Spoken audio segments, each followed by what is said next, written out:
ఓం శ్రీ మాత్రే నమః. Welcome to my channel. ఈరోజు బహుళ ఏకాదశి. ఈరోజు విష్ణు ప్రీతికై దీపారాధనలు చేయుటం, పురాణ శ్రవణంతో జాగారము చేయుట శ్రేయస్కరం. కార్తీక పురాణం 26వ అధ్యాయం. అవతార నిర్ణయం. దుర్వాసుడు శరణు కోరడం. శ్రీ మహావిష్ణు సుదర్శన చక్ర మహిమ. దుర్వాసుడు చివరకు వైకుంఠం వెళ్ళి శ్రీ మహావిష్ణుమూర్తిని ఈ విధంగా ప్రార్థించడం ప్రారంభించాడు. బ్రాహ్మణ శరణ్య, జగద్రక్షక మధుసూదన, సుదర్శన చక్రం బారి నుండి నన్ను కాపాడు. ఓ సర్వవ్యాపక, కోటి సూర్య ప్రకాశమైన, చూడడానికి అలివి కాని నీ సుదర్శనాయుధం నన్ను వధించడానికి వస్తోంది. దానిని ఆపుచేయి. నీ భక్తాగ్రగణ్యుడైన అంబరీషునకు శాపం ఇచ్చిన పాపాత్ముణ్ణి నేను నిన్ను శరణు వేడుకొంటున్నాను. నన్ను కాపాడుము. పూర్వం భృగు మహర్షి నిన్ను వక్షాన తన్నగా దానిని ఓర్చుకున్నావు. ఆ విధంగా నా తప్పును క్షమించు అంటూ మొరపెట్టుకున్నాడు. అప్పుడు శ్రీ మహావిష్ణువు మందహాసముతో, ఓ మునీంద్ర, బ్రాహ్మణులంటే నాకు ప్రాణం. అందులోని తపశ్శాలిలో గొప్పవాడవైన నిన్ను గూర్చి వేరే చెప్పనవసరం లేదు. నీవు సాక్షాత్తు శంకరుడవు. నీవు బ్రహ్మరూపధారివి. వేల్పులకు, సజ్జనులకు, విప్రులకు, గోవులకు మేలు చేసే నిమిత్తమే నేనెల్లప్పుడూ యుగయుగాలలోనూ అవతారాలు దాల్చుకుంటాను. ఓ తపోత్తమ, నీవు చాలా నీచమైన పని చేశావు. అనవసరంగా అంబరీషునకు శాపమిచ్చావు. అతడు అన్ని ప్రాణులలోనూ నిన్ను చూసుకుంటాడు. శత్రువులకు కూడా అపకారం తలపెట్టడు.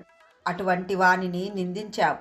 అతడు నిన్ను వేడుకున్నా నీవు శాంతించలేదు.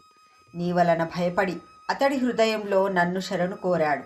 నీవు తనకిచ్చిన శాపం నేను ధరించి 10 అవతారాలెత్తడానికి నిశ్చయించుకున్నాను. నీవతనికి 10 జన్మలెత్తుతావని అన్నమాట కూడా అతనికి వినబడలేదు. నా మీదనే మనస్సు నుంచి తన శరీరాన్ని కూడా మర్చిపోయాడు. అతని హృదయంలో ఉన్న నేను అతని చెవిరంధ్రం వల్ల అగుదురుగాక అన్న మాటలు విన్నాను. నీ శాపం వృధా కాకూడదు, నా భక్తునికి కీడు కలగకూడదు. అందువల్ల నీవిచ్చిన శాపం నాకే అనుకున్నాను. నీవు శాపం ఇవ్వడానికి నోరు తెరవగానే సుదర్శన చక్రాన్ని ప్రయోగించాను. దానిని అతడే వారించగల సమర్థుడు. నీవు వెళ్ళి అంబరీషుణ్ణి శరణు కోరుకో అని శ్రీ మహావిష్ణువు అనెను. నీవు ఇచ్చిన శాపం ప్రకారం మత్స్యావతారం దాల్చి శంభుడనే రాక్షసుణ్ణి సంహరిస్తాను. కూర్మావతారం దాల్చి మందర పర్వతాన్ని ధరిస్తాను.